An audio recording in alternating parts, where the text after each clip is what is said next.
আসসালামু আলাইকুম রহমতুল্লাহি ওবরাকাতুহু নাহমাদুহু ওয়া নুসাল্লি আলা রাসূলিহিল কারীম আম্মা বা'দ। সম্মানিত দর্শক শ্রোতা, কাছে দূরে, দেশে কিংবা প্রবাসে, টিভির পর্দায় কিংবা ইউটিউব চ্যানেলে যে যেখান থেকে আমাদের দেখছেন সবাইকে জানাই শুকরিয়া ও স্বাগত। আশা করছি মহান আল্লাহর রহমতে আপনারা সবাই ভালো আছেন। প্রিয় দর্শক, আপনারা জানেন যে এই অনুষ্ঠানে প্রতিদিন কোরআন সুন্নাহর আলোকে আলোকিত জীবন গড়ার নির্দেশনা দেয়া হয়। নির্দেশনা দেন দেশের প্রাজ্ঞ অভিজ্ঞ ইসলামিক স্কলাররা। সেই ধারাবাহিকতায় আজও আমরা আমন্ত্রণ জানিয়েছি দেশের একজন বিশিষ্ট ইসলামী চিন্তাবিদকে। আজ আমাদের সঙ্গে যোগ দিয়েছেন ইসলামী আরবি বিশ্ববিদ্যালয়ের সম্মানিত প্রভাষক, লেখক, গবেষক শেখ হারুনুর রশিদ। আসসালামু আলাইকুম ওয়া রাহমাতুল্লাহি ওয়া বারাকাতুহু। ওয়া আলাইকুম আসসালাম ওয়া রাহমাতুল্লাহি ওয়া বারাকাতুহু। শেখ কেমন আছেন? আলহামদুলিল্লাহ, আল্লাহর রহমতে ভালো আছি। ভালো আছি আলহামদুলিল্লাহ। প্রিয় দর্শক, আজ আমরা যে বিষয়ে কথা বলবো সেটি হলো হজ থেকে ফিরে এসে হাজিদের করণীয়। হজ এমন একটি ইবাদত, যেই ইবাদতের মাধ্যমে একজন মানুষ তার অতীত জীবনের পাপ থেকে পরিপূর্ণরূপে পরিত্রাণ পেয়ে সদ্য ভূমিষ্ঠ শিশুর মতো বাইতুল্লাহ থেকে নিজ দেশে ফিরে আসে। বিত্তবান মানুষের উপরে জীবনে একবার হজ করা ফরজ। কাজেই হজ এমন একটি ইবাদত, যে ইবাদত তাকে পাপ মুক্ত হওয়ার শিক্ষা দেয়, দীক্ষা দেয়।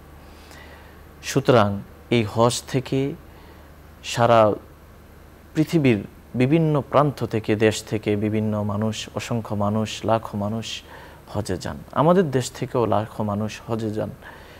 তারা যদি হজ থেকে এসে হজের যে শিক্ষা, হজের যে দাবি, সেগুলো বাস্তবায়িত করেন, তাহলে আমাদের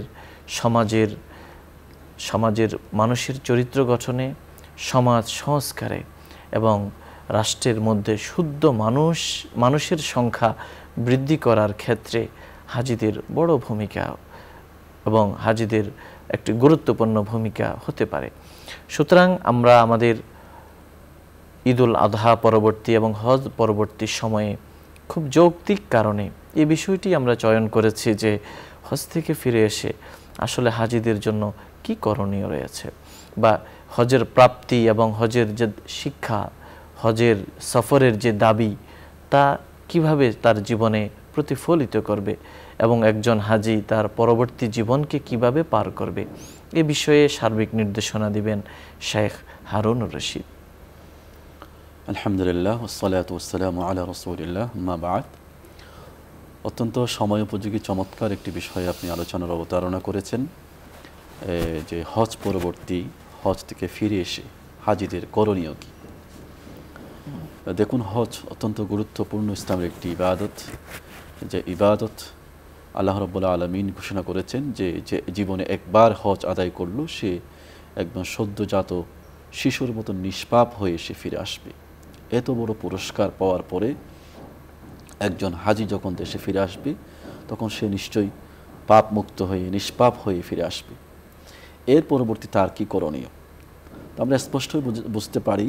তার প্রধান করণীয় হচ্ছে সে নিষ্পাপ এবং যে পাপ মুক্ত জীবন সে লাভ করেছে, সেটাকে ধারণ করা তার প্রথম দায়িত্ব। এটাকে ধরে রাখা জীবনের শেষ মুহূর্ত পর্যন্ত। যেহেতু ইসলাম হচ্ছে এমন একটি ধর্ম যেখানে বলা হয় যে ওয়া'বুদ রাব্বাকা হাত্তা ইয়াতিয়াকাল ইয়াকিন, যে ইবাদত করতে হবে মৃত্যু পর্যন্ত। এমন না যে আমি একবার ইবাদত করে ফেললাম একসাথে, পরবর্তী আমি যাই করি না কেন আমার আর কোনো সমস্যা নেই। ইসলাম কিন্তু এরকম কোনো ধর্ম নয়। ইসলাম বলছে যে আপনাকে ইবাদত করতে হবে, আল্লাহর আনুগত্যের মধ্যে থাকতে হবে মৃত্যু পর্যন্ত।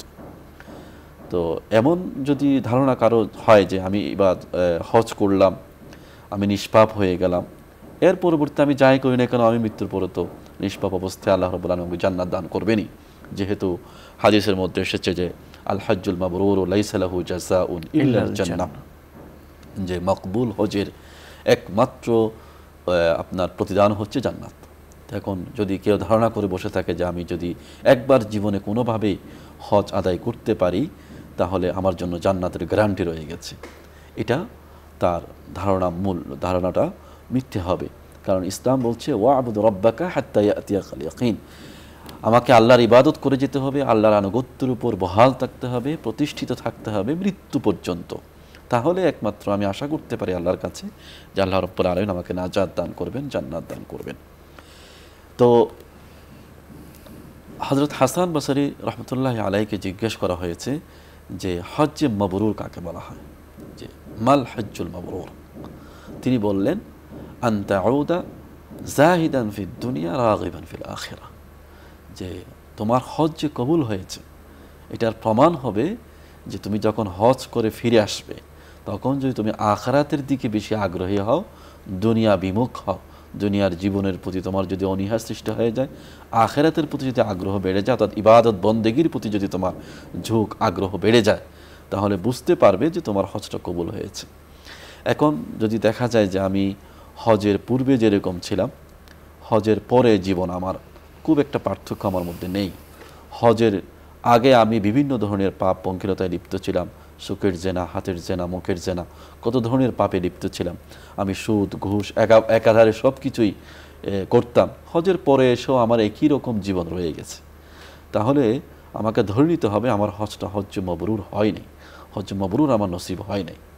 কারণ হজ্জে মবরুর যার নসিব হয়েছে তার আলামত হচ্ছে, হাসান বসরি রহমতুল্লাহ আলাই আরেকটা সুন্দর কথা বলেছেন। তিনি বলেছেন ইন্না মিন জাযাইল হাসানাতি আল হাসানাতু বা'দাহা, যে একটা ভালো কাজের দুনিয়ার প্রতিদান হচ্ছে যে পরবর্তী আরেকটা ভালো কাজ করার তৌফিক হওয়া। তো একটা ভালো কাজ যে আপনি করেছেন এটা যে আল্লাহর কাছে কবুল হয়েছে, এটা প্রমাণ কি? দুনিয়াতে প্রমাণ হচ্ছে যে আপনি আরেকটা ভালো কাজ করার সুযোগ পাচ্ছেন। এটা হলো প্রমাণ যে আপনার আগের ভালো কাজটা কবুল হয়েছে। আপনি নামাজ পড়ছেন, কবুল হয়েছে, এটা প্রমাণ হচ্ছে আপনি আবার নামাজ পড়ার সুযোগ পাচ্ছেন। আপনাকে আল্লাহ তাআলা বারবার নামাজ পড়ার সুযোগ দিচ্ছেন, তার মানে আপনার নামাজ কবুল হচ্ছে। আর এর বিপরীতে ও ইন্না মিন উকুবাতিস সাইয়্যাতি আস-সাইয়্যাতু বা'দাহা, আর খারাপ কাজের দুনিয়ার একটা শাস্তি আছে, খারাপ কাজের আখিরাতের শাস্তি তো আছেই। দুনিয়ার শাস্তি হচ্ছে যে একটা খারাপ কাজ করবেন, আপনি এরপর আরেকটা খারাপ কাজ করতে থাকবেন, অর্থাৎ আপনি খারাপ কাজ থেকে ফিরে আসার সুযোগই পাচ্ছেন না। এটা হলো দুনিয়ার জীবন আপনার জন্য সবচেয়ে বড় শাস্তি, যা আপনি ভালো পথে আসার সুযোগই পাচ্ছেন না। আপনি বারবার শুনতেছেন যে সুদ খাওয়া হারাম, আপনি বারবার শুনতেছেন আলেমদের মুখে বিভিন্ন আলোচনায় শুনতেছেন যে এরকম অশ্লীল ছবি দেখা গেল জিনার পর্যায়ের গুনাহ, হ্যাঁ, কিন্তু আপনি ফিরে আসতে পারতেছেন না। তার মানে হচ্ছে আল্লাহ আপনাকে দুনিয়ার মধ্যে এটা শাস্তি দিয়ে ফেলতেছেন এক প্রকার, আখিরাতের শাস্তি জমা হচ্ছে আপনার জন্য দিন দিন। সুতরাং ভালো কাজ অর্থাৎ হজ আপনার কবুল হয়েছে এটা ধরে নিতে পারেন আপনি কখন, যদি আপনি হজের পরের জীবনটা আপনার জন্য ব্যতিক্রম, আপনি দেখেন যে আমি হজের আগে এরকম ছিলাম, হজের পরে আপনি আরও ভালো আছেন। তো হজ থেকে এসে আমরা যে বড় শিক্ষাটা নিয়ে হজ থেকে হাজিরা আসেন সেটা হলো তৌহিদের শিক্ষা। তৌহিদের ঘোষণা আল্লাহ রাব্বুল আলামিন হজের মধ্যে স্পেশালি দিয়েছেন। সূরা তাওবার শুরুতে যে আয়াত আছে যে আল্লাহ তাআলা বলছেন আউযু বিল্লাহি মিনাশ শাইতানির রাজীম আযানুম মিনাল্লাহি ওয়া রাসূলিহি ইলান নাস ইয়াউমাল হজ্জিল আকবার আন্নাল্লাহা বারীউম মিনাল মুশরিকিন ওয়া রাসূলুহু, যে হজ্জের আকবরের দিন, হজ্জের দিন আল্লাহ রাব্বুল আলামিন ঘোষণা করছেন এবং আল্লাহ রাসূল ঘোষণা করছেন যে আল্লাহ রাব্বুল আলামিন এবং তার রাসূল সব ধরনের শিরিক থেকে মুক্ত, মুশরিকদের থেকে মুক্ত। অর্থাৎ হজের দিনের সমস্ত অবয়বগুলো প্রমাণ করছে আমরা এই লক্ষ লক্ষ জমায়েত মানুষ একমাত্র একজন ইলাহের সামনে নত হচ্ছে, অদৃশ্য এক মাবুদের সামনে আমরা সবাই নত হচ্ছি। অর্থাৎ এখানে তাওহীদের শিক্ষাটা আমাদেরকে দেওয়া হচ্ছে যে দেখো দুনিয়ার যত কিছুই তোমরা বড় মনে করো না কেন, সব কিছুর ঊর্ধ্বে শক্তি আছেন, ক্ষমতাশালী রব আছেন, ইলাহ আছেন, তার দরবারে এসে একই রকম পোশাক পরে আমরা একই স্লোগানে মুখরিত হয়ে আমরা তার দরবারে সিজদাবনত হচ্ছি, তার দরবারে আমরা হাত তুলছি একজন ইলাহর সামনে। এখানে আমাদেরকে আল্লাহ রাব্বুল আলামিন একদিকে তাওহীদের শিক্ষা দিচ্ছেন একত্ববাদের, অন্যদিকে আরেকটা বড় শিক্ষা আমরা সেখানে পাই, সেটা হলো মুসলিম উম্মার ওয়াহদাত, ঐক্য। আল্লাহ রাব্বুল আলামিন এইটাই শিখাতে চাচ্ছেন মুসলিম উম্মাকে, তোমরা যে যেখানে থাকো না কেন, যে যে ভাষায় কথা বলো না কেন, যে যেই পোশাক পরো না কেন, যে দেশ থেকে হও না কেন, তোমাদের শিকড় এক, তোমরা মুসলিম উম্মাহ একটি জাতি। এই যে তোমরা আজকে এখানে আরাফাতের ময়দানে হজের ময়দানে একই পোশাক পরে, সাদা ধবধবে দুটি সেলাইবিহীন পোশাক পরে তোমরা এসেছো, তো এটাই প্রমাণ করছে তোমরা একই জাতি। এই শিক্ষাটা নিয়ে আমরা হাজিরা কিন্তু দেশে ফিরে আসি, যে কি আমরা যে দেশে থাকি না কেন, অপর দেশে যে আমার ভাইয়েরা আছে তারাও আমার মুসলিম উম্মার সদস্য, আমি তার ভাই, সে আমার ভাই। তো সুতরাং আল মুসলিম আখল মুসলিম, আল মুসলিমুনা কাজাসাদিন ওয়াহিদ, মুসলমানরা একই দেহের মতো। যখন তার দেহের একটি অঙ্গ যখন কোথাও ব্যথা পায়, অন্য সারা সমস্ত অঙ্গ ব্যথাতুর হয়ে যায়।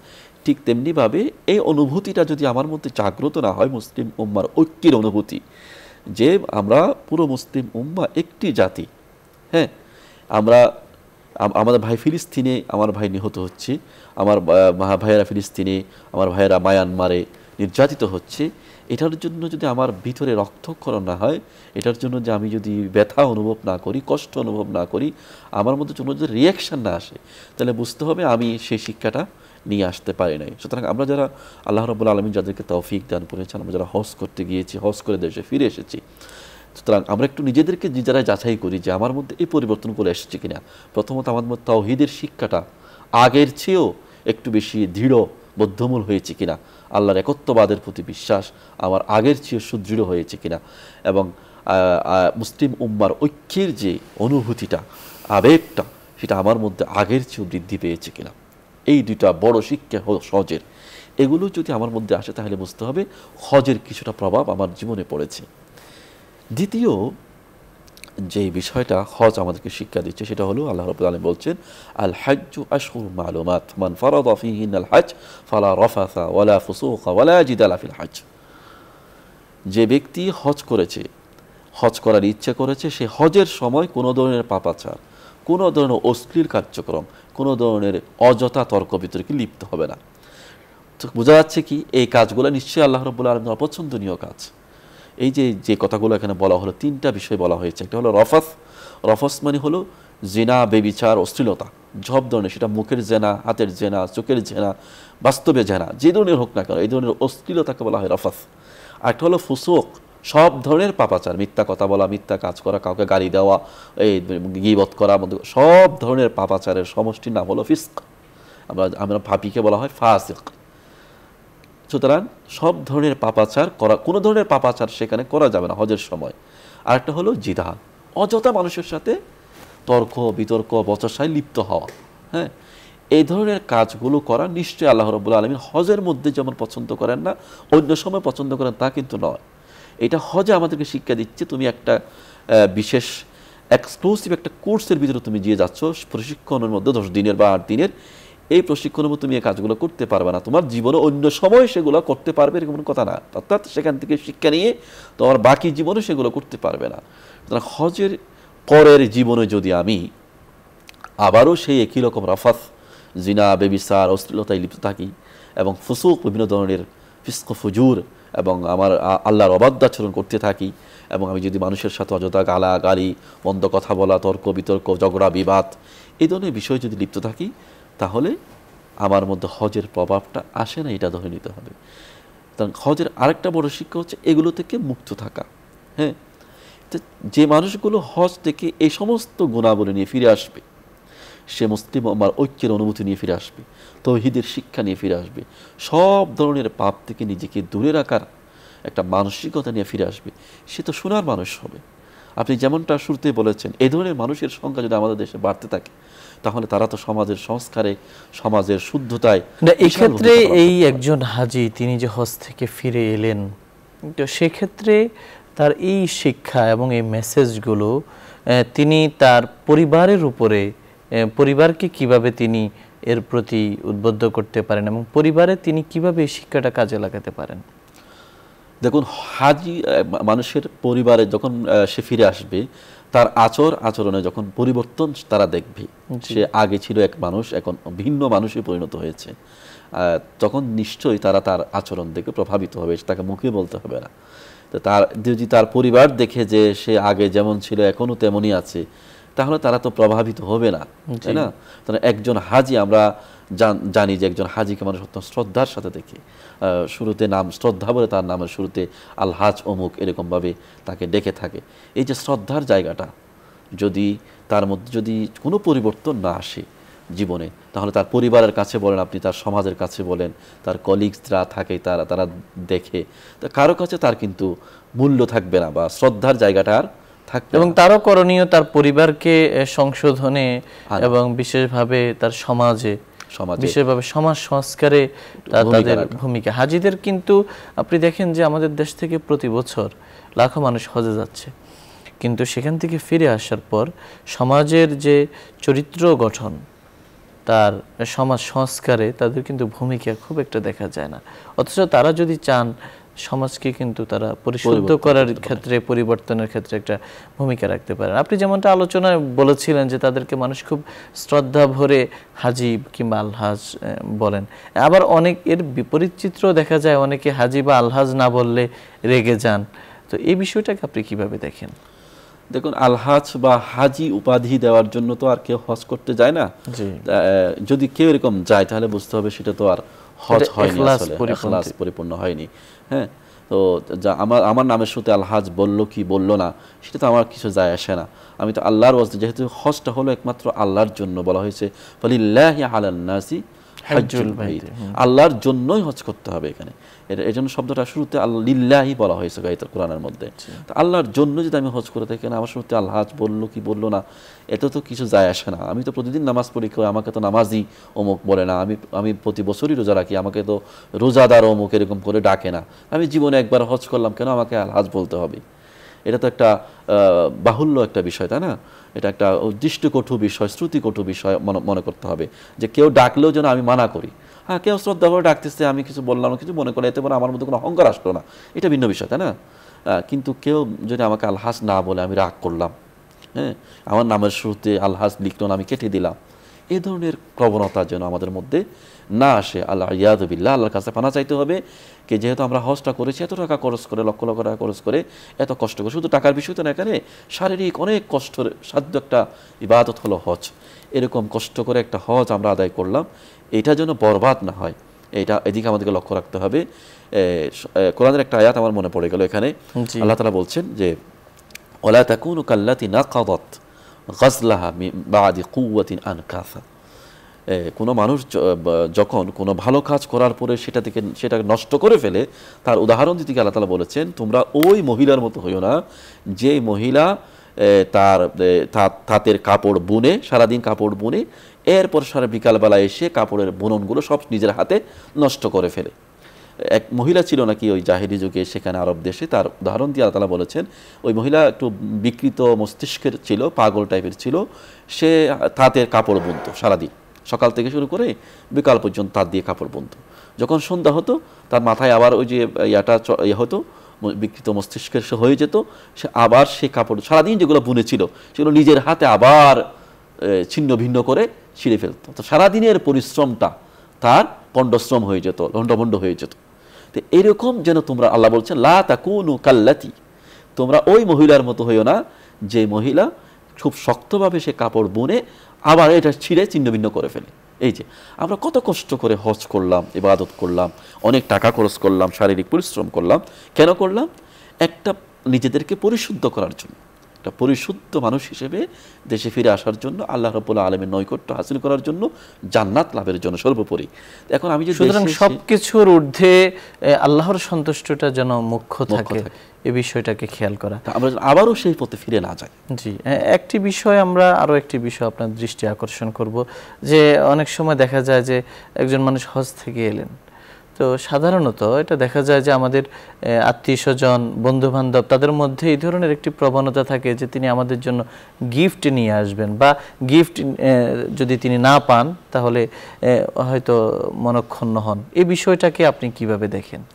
দেখুন, গিফট দেওয়া নেওয়া এটা তো সুন্নতের বিষয়, এটা তো স্বতঃস্ফূর্তভাবে কারো ভিতর থেকে আসতে হবে। গিফট তো আর চেয়ে নেওয়া বা জোর করে নেওয়ার কোনো বিষয় না। হাদিসের মধ্যে এসেছে, হযরত আয়েশা রাদিয়াল্লাহু তাআলা আনহা বলছেন, আল্লাহ রাসূল সাল্লাল্লাহু আলাইহি ওয়াসাল্লাম যখন হজ থেকে আসলেন, তিনি জমজমের পানি নিয়ে আসলেন। আচ্ছা, মদিনায় আসার সময় রাসূল সাল্লাল্লাহু জীবনে একবার হজ করেছেন, আমরা জানি তিনি একবার হজ করেছেন। ওটা হজ থেকে ফিরে যখন মদিনায় আসছেন, তিনি সবার জন্য জমজমের পানি নিয়ে আসছিলেন। হযরত আয়েশা বললেন, এই জমজমের পানি সাহাবাদের কেরামকে, যারা হজে যান নাই তাদেরকে দিয়েছেন, অর্থাৎ আল্লাহ রাসূল হাদিয়া দিয়েছেন। এটা আমরা এর আওয়াজ, হাদিয়া পাওয়া গেলে আলহামদুলিল্লাহ, না পাওয়া গেলে এটার জন্য মনক্ষুণ্ণ হওয়া বা এটাকে কেন্দ্র করে সম্পর্ক অবনতি ঘটানো, এটাও কিন্তু উচিত। হাদিয়া তো হাদিয়াই, জোর করে নেওয়ার কোনো বিষয়। হ্যাঁ, আমরা আরো একটি বিষয়ের কথা আপনার কাছ থেকে জেনে নিব। সেটি হলো যে অনেক সময় অনেকেই দেখা যায় যে হজে গেছেন, তারা স্বাভাবিক ড্রেস আপ, যেটা ইসলামী পোশাক নয়, এমন পোশাকে অভ্যস্ত ছিলেন। তো ওই মানুষটা হজ থেকে আসার পর দেখা যাচ্ছে যে আবার অনেকে তার স্বাভাবিক যে পোশাক তিনি অভ্যস্ত ছিলেন ওই পোশাকে গ্রহণ করেন। এক্ষেত্রে তার পোশাক আশাকেও একটা পরিবর্তন আনা কি আপনি জরুরি বা প্রয়োজনীয়তা মনে করেন? একজন মানুষ হজ থেকে ফিরে এসে তার একটা ধার্মিকতা, একটা আবহ, অথবা তার দাড়ি, টুপি ইত্যাদি, এটার গুরুত্ব কতটুকু? দেখুন, একজন মানুষের জীবনে যখন পরিবর্তন আসবে, তার ভিতরে যখন তাকওয়া, আল্লাহ তাআলা বলছেন ওয়াতাযাওয়াদু ফাইন্না খায়রা যাদি তাকওয়া, হজ থেকে তোমরা কি নিয়ে আসবা, এটা কিন্তু হজের আয়াতের শেষে আছে, যেখানে আল্লাহ তাআলা বলছেন যে ওয়াতাযাওয়াদু, তোমরা পাথেয় নিয়ে আসো। ওখান থেকে কি পাথেয়? তাকওয়ার পাথেয় নিয়ে আসো। অর্থাৎ হজ থেকে আমরা আল্লাহর ভয়টা নিয়ে আসবো, তাই না? তাকওয়া নিয়ে আসবো। এই তাকওয়া যখন মানুষের জীবনে আসে, তার সার্বিক একটা পরিবর্তন অটোমেটিকলি ঘটে যায়, তাই না? এটা কি ঘটে? তার চেহারা, সুরতে, পোশাক আশাকে সুন্নতি একটা ভাব তার মধ্যে চলে আসবে। এটা অটোমেটিকলি যদি আপনার ভিতরে আসে, তাহলে বুঝতে হবে আপনার ভিতরে সেই জাদুত তাকওয়া, যেটা তাকওয়ার পাথেয় আল্লাহ যেটা বলেছেন, সেটা এসে গেছে। হ্যাঁ, যদি এটা না আসে, দেখা যাচ্ছে আপনি ঠিক আগের মতোই, আপনার মুখে দাড়ি ছিল না, এখনো নাই, তাহলে তো আপনি আসলে সত্যিকারের শিক্ষাটা নিয়ে আমরা আসতে পারিনি আসলে হজ থেকে।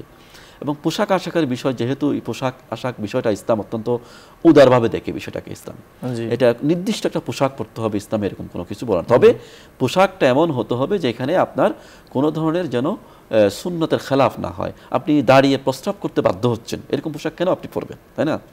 এমন একটা পোশাক আপনি পরলেন যার কারণে আপনি বসে প্রস্রাব করতে পারছেন না, পবিত্র হতে পারছেন না। নামাজের রক্ত যদি আপনার কেউ বলছে যে নামাজ পড়তে পারে, আমার শরীর পাক নাই বলতেছে, তাই না? অনেকে বলে।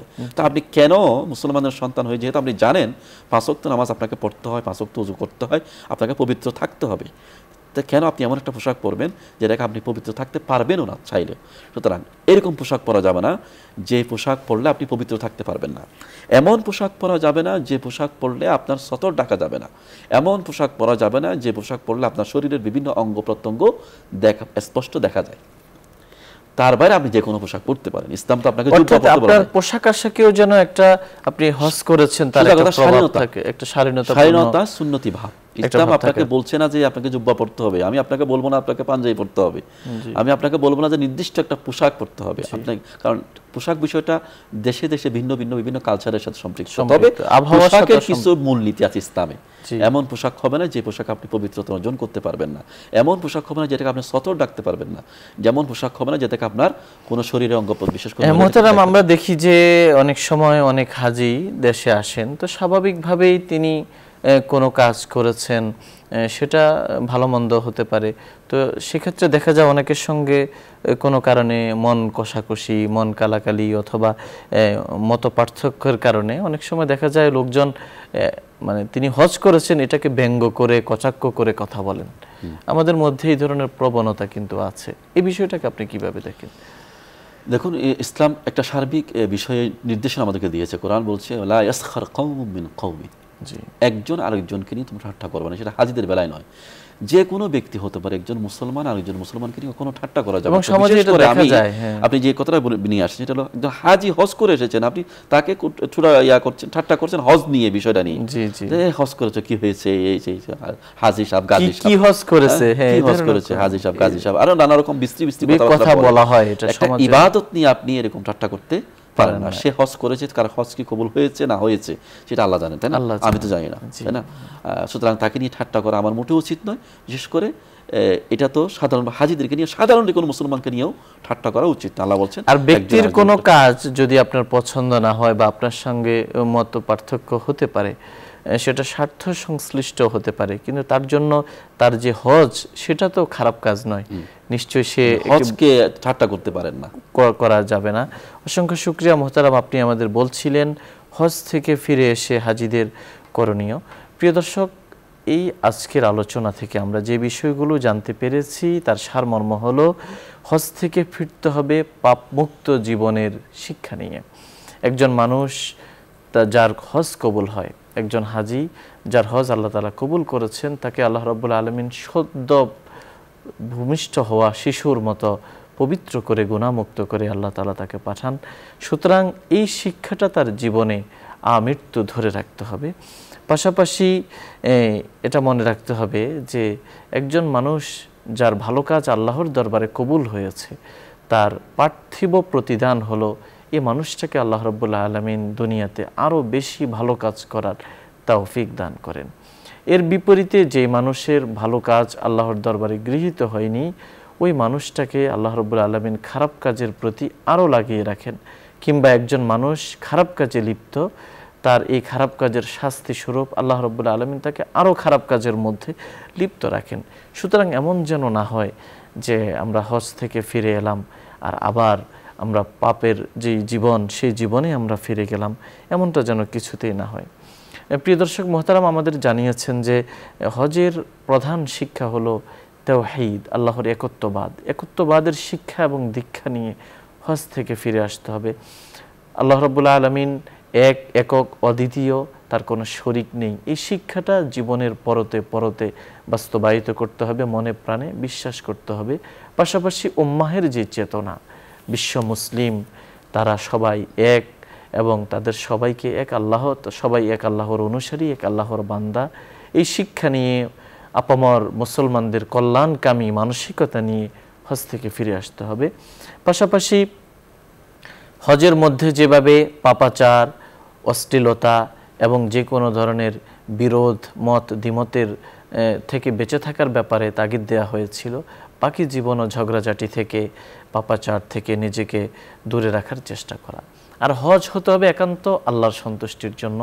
সুতরাং কেউ আমাকে হাজি বললে এটার জন্য আনন্দিত হওয়া, আর না বললে মনক্ষুণ্ণ হওয়া, এটা একজন হাজির জন্য শোভনীয় নয়। পাশাপাশি আমরা এই আলোচনা থেকে আরও জানতে পেরেছি যে হজ থেকে একজন হাজি যে উপঢৌকন নিয়ে আসেন, এটা নিতান্তই গিফট। এক্ষেত্রে কোনো বাধ্যবাধকতা নেই। তিনি যে গিফট নিয়ে আসেন এটা একান্তই সৌজন্যতামূলক। এটা যদি তিনি কারো কাছ থেকে, কোনো হাজি থেকে এটা পাওয়া যায় আলহামদুলিল্লাহ, না পাওয়া গেলেও মন খারাপ করার কিছু নেই। সর্বোপরি একজন হাজি তিনি যে হজ করে এসেছেন, সেই হজের রং, সেই হজের যে শিক্ষা, যে তাকওয়া, যে আল্লাহ ভীতি, যে আল্লাহ প্রেমে তার অন্তর উদ্বেলিত হয়েছে, সেই শিক্ষা নিয়ে এবং সেই বার্তা নিয়ে, পাশাপাশি তার জীবন যাপনের ক্ষেত্রে, তার পোশাক আশাকে, তার চাল চলনে, চলনে বলনে হজের যে শিক্ষা, হজের যে আবেদন, সেটাকে ধরে রাখতে হবে। আল্লাহ রাব্বুল আলামিন আমাদের সবাইকে মকবুল হজ নসিব করুন এবং হাজিদের মাধ্যমে আমাদের পরিবার, আমাদের সমাজ, আমাদের রাষ্ট্রকে আরও বেশি পরিশুদ্ধ করুন। আমাদের দেশে আরও বেশি ভালো মানুষের সংখ্যা বৃদ্ধি পাক, এই প্রত্যাশা রেখে আজকের মতো বিদায় নিচ্ছি। আসুন যাওয়ার আগেই আমরা সংক্ষিপ্ত মোনাজাতের মাধ্যমে আল্লাহর কাছে আমাদের নিজেদের প্রয়োজনের কথাগুলো বলে নিই। আলহামদুলিল্লাহি রাব্বিল আলামিন, ওয়াসসালাতু ওয়াসসালামু আলা আশরাফিল আমবিয়াই ওয়াল মুরসালিন ওয়া আলা আলিহি ওয়া সাহবিহি আজমাইন।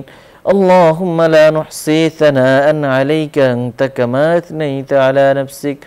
اللهم إنا نسألك بأن لك الحمد لا إله إلا أنت المنان بديع السماوات والأرض يا ذا الجلال والإكرام يا حي يا قيوم.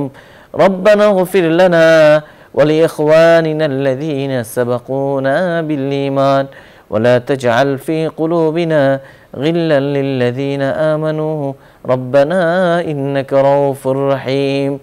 رب ارحمهما كما ربياني صغيرا يا رب العالمين. আজ আমরা যে বিষয়ে কথা বলেছি, আলোচনা করেছি, আলোচনা শুনেছি, আল্লাহ হজ থেকে ফিরে এসে হাজিদের যে করণীয়, সেই করণীয় পালন করে আমাদের যে সমস্ত ভাইয়েরা হজে গিয়েছেন তাদেরকে এই দেশ গড়ার ক্ষেত্রে, এই সমাজের শুদ্ধাচারে, আল্লাহ এই সমাজের সংস্কারে, পরিবারের সংস্কারে ভূমিকা রাখার তৌফিক নসিব করুন। আমাদের সবাইকে হজ্জে মকবুল মাবরুর নসিব করুন। আল্লাহ আমাদের প্রত্যেককে আপনি আপনার ঘর জিয়ারতের তৌফিক দান করুন ইয়া রাব্বাল আলামিন। হজ থেকে আল্লাহ আমাদের দেশ থেকে যে সমস্ত ভাইরা হজে গিয়েছেন আল্লাহ তাদেরকে গুনাহমুক্ত হয়ে তাওহীদের শিক্ষা নিয়ে আল্লাহ মুসলিম উম্মাহের দরদ এবং ব্যথা নিয়ে কল্যাণ কামিতার প্রত্যাশা নিয়ে আল্লাহ আপনি সবাইকে ফিরে আসার তৌফিক দান করুন। আল্লাহ আমাদের জীবনকে সুখ সমৃদ্ধিতে ভরপুর করে দিন। আল্লাহ আমাদের জীবনকে আল্লাহ হায়াতে তাইয়্যিবা আমাদেরকে দান করুন। আল্লাহ আমাদেরকে উত্তম রিজিক দান করুন। আমাদেরকে ঋণ মুক্ত, সুদ মুক্ত, গুনাহ মুক্ত, অভাব মুক্ত জীবন দান করুন ইয়া রাব্বাল আলামিন। আমাদের মনের সমস্ত চাওয়া পাওয়াগুলো পূরণ করে দিন। আল্লাহ আমাদের সঙ্গে যারা হাত তুলেছেন ইয়া রাব্বাল আলামিন, আল্লাহ যে মানুষটা আল্লাহ যেখানে তার জীবন থমকে দাঁড়িয়েছে ইয়া আল্লাহ সেখান থেকে তাকে উদ্ধার করে দিন। ইয়া আল্লাহ যেই কারণে অসুখী আল্লাহ তাকে সুখী বানিয়ে দিন। আল্লাহ বহু ভাইয়েরা মামলা হামলায় জড়িয়ে পড়েছে আল্লাহ তাদেরকে মামলা হামলা থেকে বের হয়ে আসার তৌফিক দান করুন। বহু ভাইয়েরা শত্রু কবলিত হয়ে আছে আল্লাহ শত্রুর অনিষ্ট থেকে তাদেরকে হেফাজত করুন ইয়া রাব্বাল আলামিন। আমাদের উত্তম রিজিক দান করুন, উত্তম বাসস্থানের ব্যবস্থা করে দিন আল্লাহ, উত্তম ঠিকানার ব্যবস্থা করে দিন ইয়া রাব্বাল আলামিন। আমাদের অতীত থেকে ভবিষ্যৎকে আরো স্বপ্নীল বর্ণিল করে দিন। আমাদের দুনিয়ার জীবন থেকে আখিরাতের জীবনকে আরো সমৃদ্ধ করে দিন ইয়া রাব্বাল আলামিন। আল্লাহ আপনার বহু বান্দারা রয়েছেন নিজেরাও হজ করেন আবার নিজেদের অর্থায়নে অসংখ্য হাজিদেরকে হজ করান। আল্লাহ সবার এই খেদমতগুলোকে কবুল করুন। বিশেষভাবে বসুন্ধরা গ্রুপের মাননীয় চেয়ারম্যান জনাব আহমদ আকবর সুবহানকে আপনি নেক হায়াত দান করুন। তা আল্লাহ তার জিসমানি রুহানি শক্তি বাড়িয়ে দিন। তার পরিবারের সমস্ত সদস্যদেরকে আপনি হেদায়েতের উপর উঠিয়ে দিন। আল্লাহ ব্যবসা বাণিজ্য সম্প্রসারিত করে দিন। আমাদের দেশের ব্যবসায়ীদেরকে সৎ এবং নেক বানিয়ে দিন।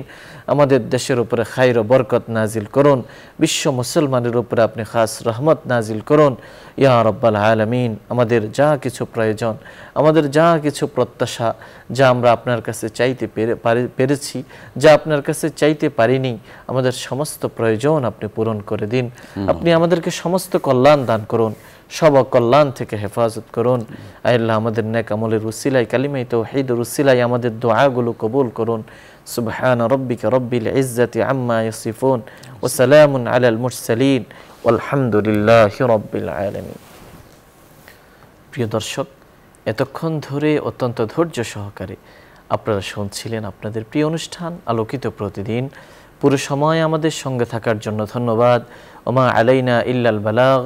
আসসালামু আলাইকুম ওয়া রাহমাতুল্লাহি ওয়া বারাকাতুহু।